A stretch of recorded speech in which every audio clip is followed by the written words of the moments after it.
முழுவதும் உள்ள இளைஞர்களை திசை மாற செய்கிறது.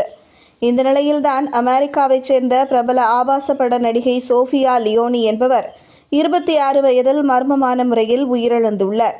இவரது மரணத்திற்கு போதைப்பொருள் பழக்கம் காரணமாக இருக்கலாம் என சந்தேகிக்கப்படுகிறது. கடந்த ஒரே மாதத்தில் உலகம் முழுவதும் பிரபலமடைந்த மேலும் 3 ஆபாச பட நடிகைகள் குறைந்த வயதில் உயிரிழந்துள்ளனர். போதைப்பொருள் பழக்கம், மன அழுத்தம், மனநோய் ஆகியவை இதற்கு காரணமாக இருக்கலாம் என கூறப்படுகிறது. ஆபாச பட நடிகைகளுக்கு அதிகம் விநியோகிக்கப்படும் போதை மருந்துகள் அவர்களின் மனதை மாற்றி தீராத நோய்க்கு ஆளாக்குவதாக கூறப்படுகிறது. தமிழ் திரைப்பட நடிகை சில்க் ஸ்மிதா 35 வயதில் தற்கொலை செய்து கொண்டார். உலகம் முழுவதிலும் இதே நிலை தொடர்ந்து வருகிறது. இது ஆபாச பட உலகை நோக்கி செல்லும் நடிகைகளுக்கும் அதில் மூழ்கி இருக்கும் இளைஞர்களுக்கும் ஒரு எச்சரிக்கையாக அமைந்துள்ளது.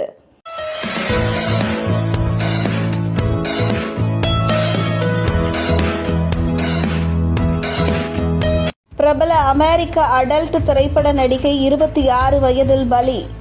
ஒரே மாதத்தில் 4 நடிகைகள் பலி. உயிரை பறிக்கும் பாவ தொழிற்சாலை. ஆபாச திரைப்படங்கள் அதனை பார்ப்பவர்களின் வாழ்க்கையை மட்டுமின்றி அதில் நடித்து லட்சக்கணக்கான இளைஞர்களை வழி கெடுக்கும் நடிகைகளின் உயிர்களையும் பறித்து வருகிறது. ஒரே மாதத்தில் 4 நடிகைகள் சிறு வயதிலேயே உயிரிழந்துள்ளனர். இந்தியா போன்ற வளரும் நாடுகளில் மட்டுமின்றி அமெரிக்கா போன்ற வளர்ந்த நாடுகளிலும் பாலியல் தாக்குதல்கள் சர்வசாதாரணமாகி வருகின்றன. சிறு குழந்தைகள், வயதான மூதாட்டிகள் என பலரும் இதற்கு பலியாகி வருகின்றனர். ஆண்ட்ராய்டு மொபைல்களின் இனப்பெருக்கத்தால் 18 வயதுக்கு குறைவான இளைஞர்கள் கூட மிக எளிதில் ஆபாசப்பட உலகத்திற்கு அடிமையாகி விடுகின்றனர். இதற்கு அடிமையாகுபவர்கள் ஒருவித மனநோய்க்கு ஆளாவதுடன் அவர்களின் திருமண வாழ்க்கையிலும் பிரச்சனைகள் எழுகின்றன. அமெரிக்கா, இஸ்ரேல் மற்றும் ஐரோப்பிய நாடுகள் ஆபாசப்பட உலகின் சொர்க்கமாக திகழ்கின்றன.